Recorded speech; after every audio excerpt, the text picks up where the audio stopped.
Selamat datang di podcast Station Point bersama saya Rangga Arya, dan kali ini kita kedatangan tamu yang sangat spesial, yaitu Bapak Ronald Samuel Wisan dari Ketua Umum Pradi Nusantara. Bapak, apa kabar? Sehat Bapak? Sehat, puji Tuhan, alhamdulillah sehat. Oke.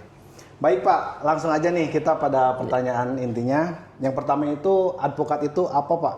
Dan bagaimana caranya menjadi advokat, serta visi dari Pradi Nusantara itu apa Pak? Oke, terima kasih ya. Yang pertama, advokat itu apa? Bagi pandangan saya, advokat itu adalah seorang yang mendampingi kliennya, ya. Dalam hal ini mendampingi atau mewakili kliennya di dalam perkara, baik perkara perdata maupun pidana. Ya.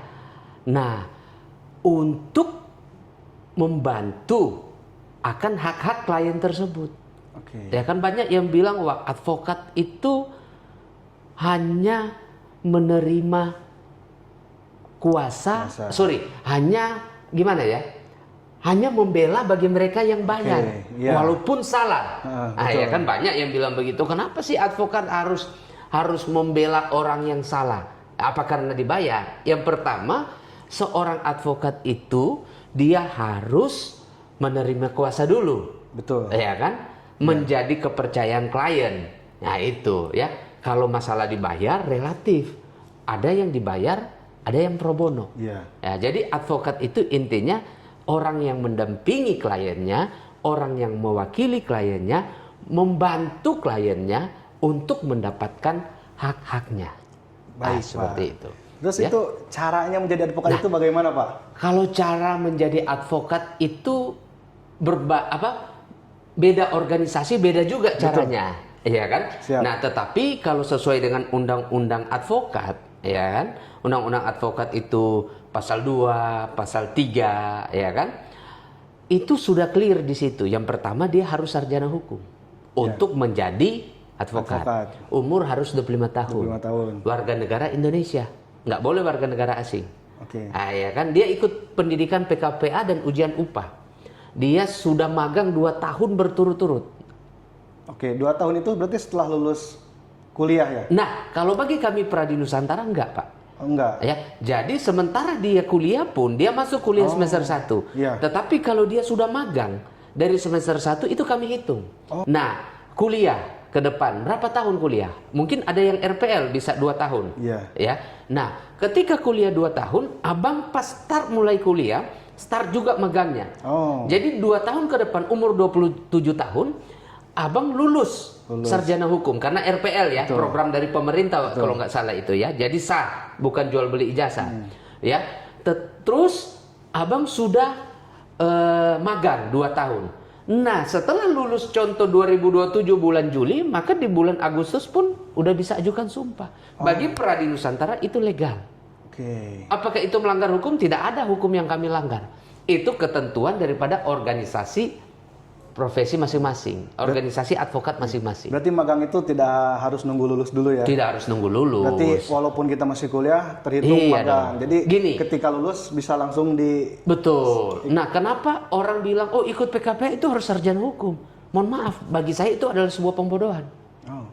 Ya kan negara ini adalah negara hukum. Setiap orang itu bukan cuma tahu hukum, tetapi setiap orang itu harus ahli di dalam hukum. Kenapa? Negara hukum kok. Negara hukum loh. Ya, sehingga ketika terjadi permasalahan hukum, paling tidak mereka ngerti hukum. Ya kan, jangan sampai mohon maaf banyak advokat-advokat oknum, advokat-advokat yang mengerjain kliennya. Dikasih surat kuasa, sudah dibayar, tidak dikerjakan. Atau dikerjakan tapi asal-asal. Atau ketiga, main 2 kaki. Berkompromi dengan pihak lain. Nah, seperti itu.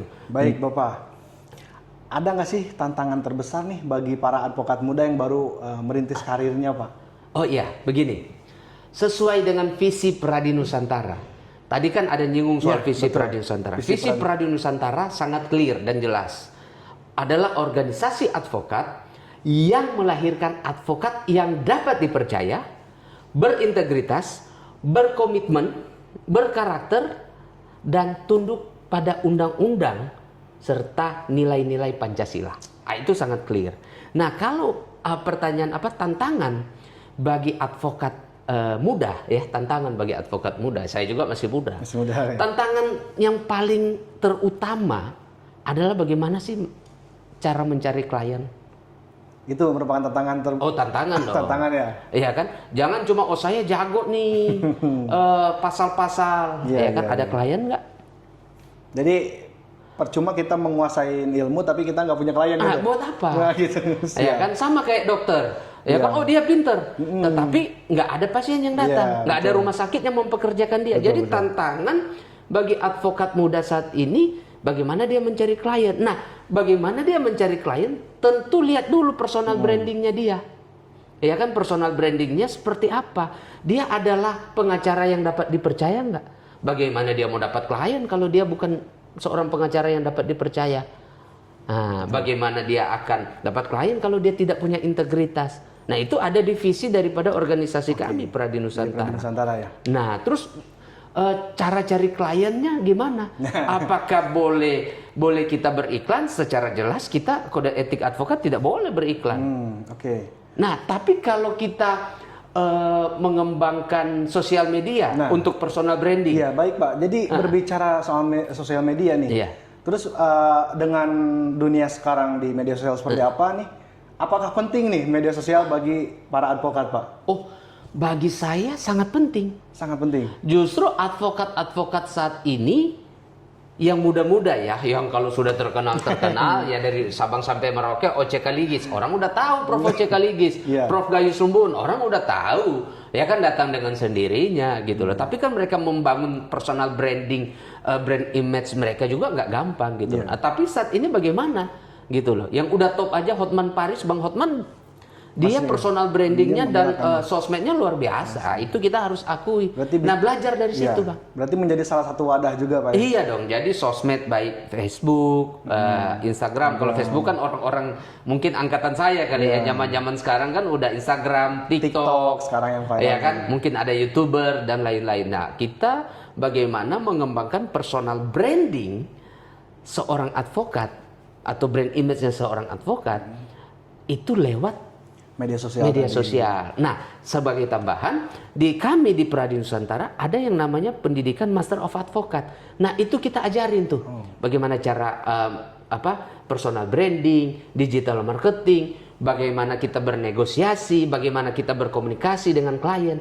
Nah, itu kita ajarin di situ. Ya, selain kita ajarin mengenai bagaimana cara membuat gugatan, replik, duplik dan lainnya, bagaimana PKPU dan kepailitan, bagaimana dihukum di pengadilan hubungan industrial, di pengadilan niaga. Selain itu, tapi ada pendidikan yang tidak pernah dilakukan oleh organisasi lain ataupun lembaga pendidikan lain, bahwa ada loh bagaimana dia personal branding, bagaimana dia ngomong, komunikasi skill, negosiasi dengan klien, ya kan? Bagaimana mempertahankan posisi harga, ya kan? Jangan sampai ditawar makin tekan. Oh, ada yang 50 juta, ada yang tiba-tiba tawar 30 juta, ada saya 15 juta, ya kan? Kacau. Nah, seperti itu. Oke, baik Bapak. Terus ada nggak nih tips bagi para advokat muda nih untuk Bapak nih di era sekarang? Ya, bagi saya tidak mendahului para senior-senior saya. Kalau dikasih kesempatan untuk saya memberikan tips atau saran, yang pertama-tama advokat muda itu memang harus banyak juga membantu masyarakat. Bisa nggak dia membantu masyarakat diupdate di medsos? Bisa, sangat bagus, ya kan? Terus jangan berpatokan pada berapa sih harganya, berapa sih tarif yang saya harus dapat. Saya sampai hari ini pun banyak pro bono juga. Nah, ketika kita melaksanakan tugas profesi yang mulia sebagai advokat, ya, walaupun itu pro bono, tapi kita lakukan itu dengan serius, ya, seperti kita lakukan untuk Yang Maha Kuasa, untuk Tuhan kita, ya, apapun agamanya. Saya yakin Yang Maha Kuasa akan memberikan rezeki yang luar biasa yang tidak pernah dipikirkan oleh kita sebagai manusia. Itu saya yakini, dan itu banyak yang saya alami. Begitu, Bang.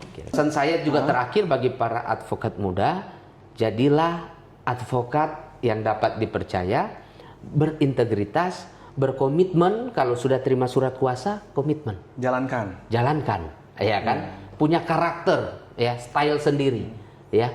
Karena Dan kan, iya. tunduk pada Undang-Undang 1945, ya, serta nilai-nilai Pancasila. Karena kan berarti klien memberikan kuasa kepada kita karena dia percaya juga kepada kita. Percaya, betul sekali. Nah, nggak gampang menerima kepercayaan itu. Betul. Tapi ingat, di balik kepercayaan klien adalah sebuah kepercayaan besar dari Yang Maha Kuasa. Dia mempercayakan klien untuk mempercayakan lagi kepada kita. Nah, jadi kepercayaan klien itu sama dengan kepercayaan Yang Maha Kuasa. Itu bagi saya. Ya. Terima kasih Bapak Siap. Ronald Samuel dari Ketua Pradi Nusantara. Siap. Dan terima kasih kepada yang sudah menonton. Jangan lupa di follow, di like, dan di subscribe channel dari Station Point. Dan sampai jumpa di episode selanjutnya.